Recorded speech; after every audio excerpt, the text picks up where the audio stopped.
Chapter 21. In the morning, they leave for Golden Gate Park. "I can't stop thinking of that woman," the man tells William as they walk. "Such an embarrassing mistake. I keep searching for an explanation, but there is nothing." He touches the scab behind his ear, still tender and swollen. Next to him, William plunges his hands into his pockets. "I have faith, and your memory will surely return." Clouds of smoke rise from the city, and while they walk, the man notices that the uppermost billows are sunlit. As the air warms and the morning temperatures climb, the roads are obstructed by debris and caravans of carriages, buggies, and dog carts, even families and their servants trying to escape the city or make their way to the camps in the park to find those still missing. News of food rations and shelter in Presidio the Golden Gate Park had spread quickly the night before. It takes hours to reach the park, and when they arrive, it is a mass of large white marquee tents. Shelters, typically used for lawn parties or entertaining, are now being used for lodging and protection from the smoke. Many of the wealthy have hired help to haul their household goods in wagons, and their camps are easily identified by the rocking chairs and wooden tables set up out front, where women in long corselet skirts and large hats pour cans of milk into glasses for the children at their feet. "The registrar list?" the man asks one of the mothers. "Do you know where we can find it?" She says their station is located near the garden, so they move in that direction. The man spots Henry, William's brother, first, and though he doesn't recognize Henry in any way, he is overtaken by with an instinctive feeling that this is the boy they have been searching for. The young man stands on a tree stump, reading to a small crowd. One of his eyes is bruised and swollen, his waistcoat soiled with ash and mud, and his pants are torn at the left knee. His right arm drives his fist upward with the beats of the words, while the other hand cradles the book as he reads from its pages. The group in front of him sways and calls out, or rather calls back, to the refrain of the poetry he recites. The man thinks of church first, and then of school, of some kind of lecture he attended in his youth. He points, and then William is upon the young man, hungrily tugging on his shirt sleeve, pulling his brother down from the stump and into his arms. He rocks back and forth with Henry enfolded in his embrace. "You disappeared," he says. "How could you do that to me? How could you?" He scolding the boy one moment and then thanking God the next for finally having found him. It is a beautiful thing, this reunion grounded by years of memory shared between the two, but the man slips away, leaving William and the boy privacy as he moves towards the white large register tent. In the line stretched in front of it, he spots a blank-faced man with a young child in his arms. The toddler cries quietly, her pale hair drifting loose from her cap as the father murmurs, "Now, now, hush, hush." Heat blankets the park as teenage boys walk up and down the line selling jars of water. The man is surprised when he checks and finds that his pockets are empty, that somehow he is without identification, cash, or even a handful of change.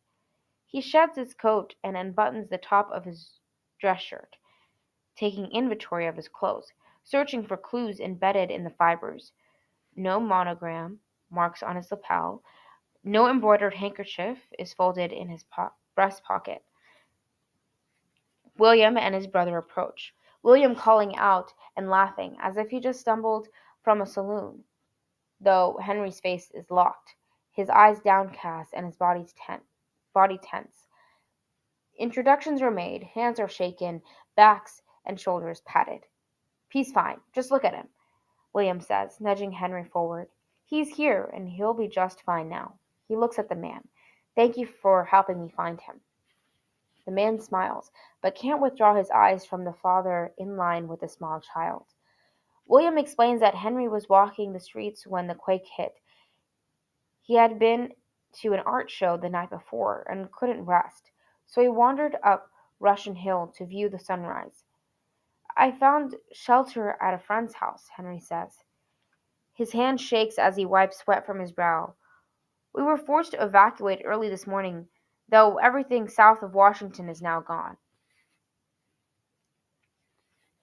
William shakes his head. No need to think of it, he says. We're together now, and that's what matters most.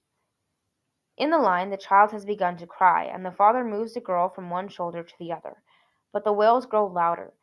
Eventually, he turns to those standing behind him. Hunger, I suppose, he says, apologizing. She's not been fed since dinner time last night. The line advances, and a jolt of heat pours through the man's body, electric and tingling. His coat drops from his fingers as he watches the father and child shift forward. William picks up the coat from the ground. We'll search for water now, my friend. For something to eat, he says softly. The man's knees buckle, and he stumbles.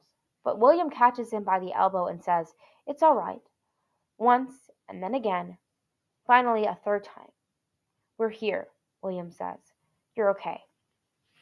But the man is shaking as the father with the child stands at the front of the line speaking in a hushed voice to a pair of women sitting behind the table. Henry rocks back and forth. Would you like to get in line? He asks the man, and then to William. Does he want to check the list for his family? Do you have family to check for? William asks. I should have asked sooner. Are there names you would like to inquire about? But still the man cannot speak. Breathe, William says. Let's find somewhere to sit. Let's find some shade. The man's hands burn, and his feet are numb. He watches the father and child as one of the women behind the table shakes her head, while the other pushes a stack of papers aside and draws up the list, using her fingers to scroll down the names.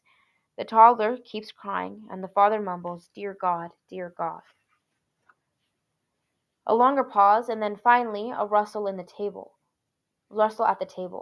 The women are smiling, nodding their heads as one of them says, Yes, yes, she's here, she's fine. Her name is right there, the survived column.